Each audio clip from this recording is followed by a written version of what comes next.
بسم اللہ الرحمن الرحیم۔ محترم سامعین السلام علیکم۔ انگلینڈ میں ایک بادشاہ حکومت کرتا تھا۔ اس کا نام مڈاس تھا۔ اس کے پاس دولت کی کمی نہیں تھی۔ وہ سونے کی بنی ہوئی چیزوں کو بہت پسند کرتا تھا اور ہر وقت اس فکر میں رہتا کہ اس کے پاس سونے کی بنی ہوئی بہت سی چیزیں ہوں۔ اپنے اس شوق میں اپنی رعایا کا بھول گیا تھا۔ اپنے ملک کے لوگوں کی بھلائی کے لیے وہ کوئی کام نہیں کرتا تھا، اس لیے اس کے ملک کے لوگ بہت غریب تھے۔ بادشاہ کا وزیر اعظم بادشاہ کو کہتا، عالی جاں، ہمیں اپنے ملک کے غریبوں کی مدد کرنی چاہیے، وہ بہت بری حالت میں ہیں۔ بادشاہ جواب دیتا، وزیر اعظم، تمہیں ان غریبوں کا اتنا خیال کیوں ہے؟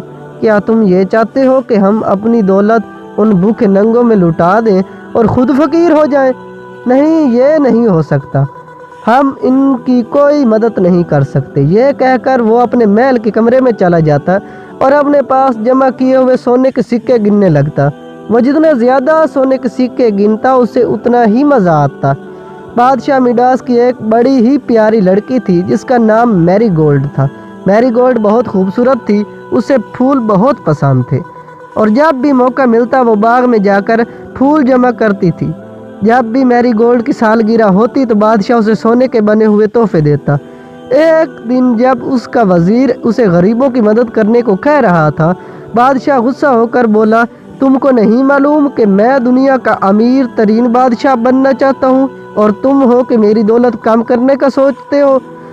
بادشاہ نے وزیر سے کہا، میں چاہتا ہوں کہ میں جس چیز کو چھوں تو وہ سونے کی ہو جائے۔ وزیر نے کہا، یہ تو بہت خطرناک سوچ ہے، اس سے بہت نقصان ہو سکتا ہے۔ بادشاہ نے کہا، گستاخی، خاموش ہو جاؤ اور مجھے تمہارے مشورہ کی ضرورت نہیں ہے۔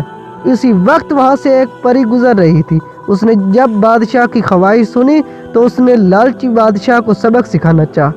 پری بادشاہ کے سامنے آئی اور کہا، میں نے تمہاری خواہش سنی ہے اور اسے پورا کرنا چاہتی ہوں۔ بادشاہ یہ سن کر بہت خوش ہوا۔ پری نے کہا، کل صبح تم کسی چیز کو بھی چھو گے وہ سونے کی ہو جائے گی۔ بادشاہ یہ سن کر بہت خوش ہوا۔ اب اسے رات کی نیند ہی نہیں آ رہی تھی کہ جلدی سے صبح ہو اور اس کی خواہش پوری ہو۔ اس نے اپنے آپ سے کہا، میں سب سے امیر بادشاہ بن جاؤں گا، لوگ میری دولت کی مثالیں دیں گے۔ کتنا اچھا لگے گا جب میرے پاس ہر چیز سونے کی ہوگی۔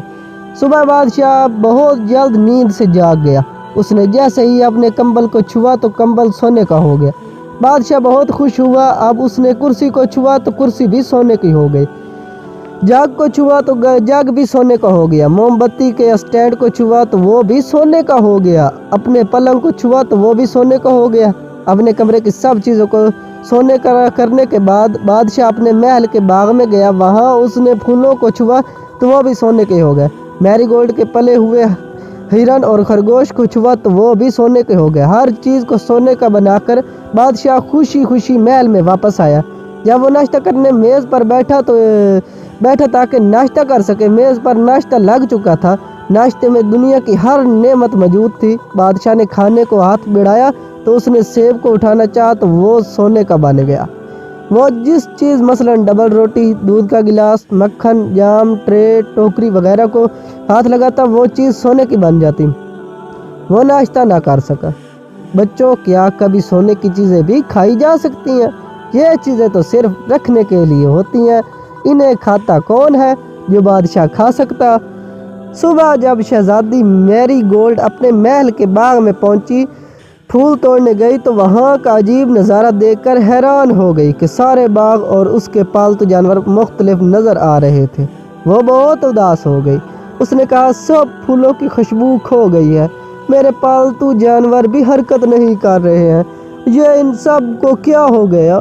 میری گولڈ یہ دیکھ کر بہت روئی اور روتے ہوئے اپنے باپ کے پاس پہنچ گئی اور اس کی ساری بات بتا دی۔ بادشاہ نے کہا، شہزادی مت رو، تمہیں تو خوش ہونا چاہیے کہ اب میں سب سے امیر بادشاہ ہوں۔ یہ سن کر میری گولڈ خوش ہونے کی بجائے اور زیادہ رونے لگی۔ بادشاہ نے اپنی شہزادی کو چپ کرانے کے لیے اسے تھپکی دی تو بادشاہ کا ہاتھ لگتے ہی میری گولڈ سونے کی ہو گئی۔ ایک جیتی جاگتی شہزادی اب ایک سونے کا مجسمہ بن گئی۔ یہ دیکھ کر بادشاہ بہت پریشان ہو گیا۔ اس نے تمام حکیموں کو اپنے دربار میں بلایا تاکہ وہ شہزادی کا علاج کر سکے، مگر اس سے تو کوئی بیماری ہی نہیں تھی۔ تمام حکیموں نے بڑی کوشش کی شہزادی کو واپسی اصلی حالت میں لا سکے، مگر وہ ناکام رہے۔ اب تو بادشاہ غمگین ہو گیا۔ اس کی جیتی جاگتی شہزادی اب ایک سونے کا مجسمہ تھی اور وہ اس کے لیے کچھ نہیں کر سکتا تھا۔ بادشاہ نے اپنی اداسی کو دور کرنے کے لیے شہر کا دورہ کیا۔ دوپہر کے کھانے کا وقت ہو گیا تھا اور غریب سے غریب انسان بھی کھانا کھا رہا تھا، مگر بادشاہ بھوکا تھا۔ اس نے صبح سے کچھ نہیں کھایا تھا اور اب لوگوں کو کھاتا دیکھ کر اس کو بھی بھوک لگ گئی، لیکن وہ کھانے کو چھوتے ہوئے ڈرتا تھا۔ اسے ڈر تھا کہ جیسے ہی اس نے کھانے کی کسی چیز کو چھوا تو وہ سونے کی ہو جائے گی۔ بادشاہ نے یہ بھی دیکھا کہ محل سے باہر بہت سے بچے کھیل کود رہے تھے۔ یہ دیکھ کر وہ اداس ہو گیا۔ اب اس کی بیٹی کبھی نہیں کھیل سکتی۔ بادشاہ اس لمحے کو کوس رہا تھا جب اس نے یہ خواہش کی تھی کہ اس کے چھونے سے ہر چیز سونے کی ہو جائے۔ اس نے کہا کاش میں یہ خواہش نہ کرتا تو آج مجھے یہ دن نہ دیکھنا پڑتا، شہزادی بھی ٹھیک ہوتی اور میں بھی پہلے کی طرح سکون اور آرام سے ہوتا۔ اسی طرح پچھتاتا ہوا وہ محل واپس آ گیا۔ اچانک اس کے سامنے وہی پری آ گئی۔ پری نے بادشاہ سے پوچھا تم اداس کیوں ہو بادشاہ؟ کیا اب تم سے سب سے بڑے امیر بادشاہ نہیں ہو؟ بادشاہ نے کہا اچھی پری، اب میں سب سے امیر بادشاہ ہوں، لیکن اتنا سونا بھی مجھے خوش نہیں کر سکا۔ اچھی پری مہربانی کر کے میری مدد کرے۔ یہ سن کر پری جان گئی کہ اب بادشاہ کبھی لالچ نہیں کرے گا۔ پری نے بادشاہ کو پانی سے بھرا ہوا پانی کا جگ دیا اور کہا اس جگ کا پانی ہر اس چیز پر چھڑک دو جس کو تم نے چھوا ہے۔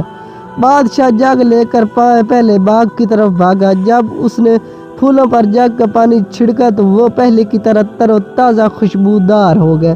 یہ دیکھ کر بادشاہ بہت خوش ہوا۔ اس نے شہزادی کے پالتو جانوروں پر پانی چھڑک دیا تو وہ بھی دوڑنے بھاگنے لگے۔ پھر وہ شہزادی کی طرف بھاگا اور شہزادی پر پانی چھڑکا تو میری گولڈ دوبارہ جیتی جاگتی انسان بن گئی۔ اب تو بادشاہ خوشی سے دیوانہ ہو گیا۔ اس دن کے بعد بادشاہ نے لالچ سے توبہ کی اور اپنے ملک کی رعایا کے لیے فلاحی کام شروع کیے۔ اس نے غریبوں کی مدد کرنے اور ان کے لیے اچھے اچھے منصوبے تیار کیے۔ اسے احساس ہو گیا تھا کہ سونا اور دولت ہی انسان کی خوشی نہیں دے سکتے، بلکہ صرف نیکی انسان کو سچی خوشی دے سکتی ہے۔ اب وہ غریبوں کا ہمدرد اور نیک بادشاہ بن گیا تھا، اس لیے اس کے ملک کے لوگ اس کو اب بہت پسند کرنے لگے تھے اور وہ خوشی خوشی اپنے ملک پر حکومت کرنے لگا۔